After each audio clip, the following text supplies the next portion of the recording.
perlindungan dan penegakan hukum. 1. Perlindungan dan penegakan hukum. Menurut Hamdi Hamzah, perlindungan hukum dimaknai sebagai daya upaya yang dilakukan secara sadar oleh setiap orang maupun lembaga pemerintah dan swasta. Tujuan mengusahakan pengamanan, penguasaan, dan pemenuhan kesejahteraan hidup sesuai dengan hak-hak asasi yang ada. Makna tersebut tidak lepas dari fungsi hukum itu sendiri, yaitu untuk melindungi kepentingan manusia. Dengan kata lain, hukum memberikan perlindungan kepada manusia dalam memenuhi berbagai macam kepentingannya, dengan syarat manusia juga harus melindungi kepentingannya. Dengan demikian, suatu perlindungan dapat dikatakan sebagai perlindungan hukum apabila mengandung unsur-unsur sebagai berikut. A. Adanya perlindungan dari pemerintahan kepada warganya. B. Menjamin kepastian hukum. C. Berkaitan dengan hak-hak warga negara.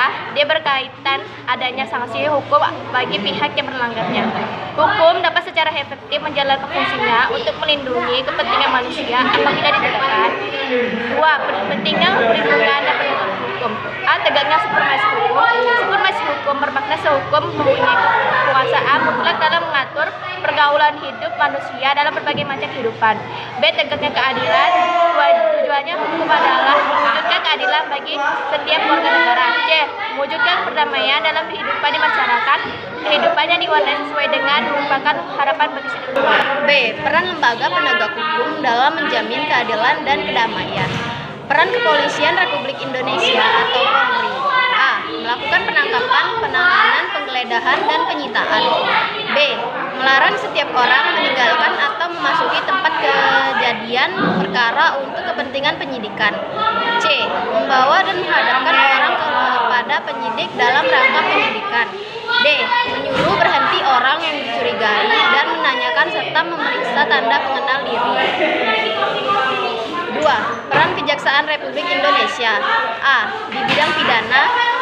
1. Melakukan penuntutan. 2. Melaksanakan penetapan hakim dan putusan pengadilan yang telah memperoleh kekuatan hukum tetap. 3. Melakukan pengawasan terhadap pelaksanaan putusan pidana bersyarat, putusan pidana pengawasan, dan keputusan lepas bersyarat. B. Di bidang perdata dan tata usaha negara, kejaksaan dengan kuasa khusus dapat bertindak baik dalam maupun di luar pengadilan untuk dan atas nama negara atau pemerintah.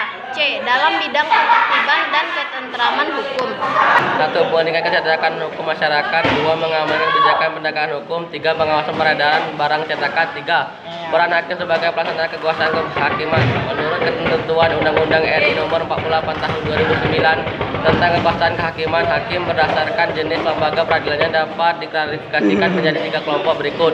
A. Hakim pada Mahkamah Agung yang disebut dengan Hakim Agung. B. Hakim pada badan peradilan yang berada di bawah Mahkamah Agung, yaitu dalam lingkungan peradilan umum, lingkungan peradilan agama, lingkungan peradilan militer, lingkungan peradilan atau usaha negara, dan hukum pada pengadilan yang berada dalam lingkungan peradilan tersebut. C.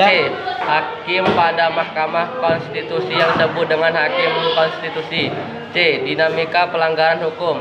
1. Berbagai kasus pelanggaran hukum. A. Dalam lingkungan keluarga, diantaranya mengabaikan perintah orang tua, mengganggu kakak atau adik yang sedang belajar, ibadah tidak tepat waktu. B.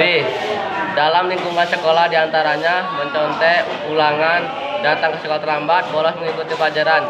C. Dalam lingkungan masyarakat, diantaranya mangkir dalam tugas ronda malam, tidak mengikuti kerja bakti dengan alasan yang tidak jelas, main hakim sendiri. D. Dalam lingkungan bangsa dan negara, diantaranya tidak memiliki KTP, tidak mematuhi rambu-rambu lalu lintas, melakukan aksi teror terhadap alat-alat kelengkapan negara.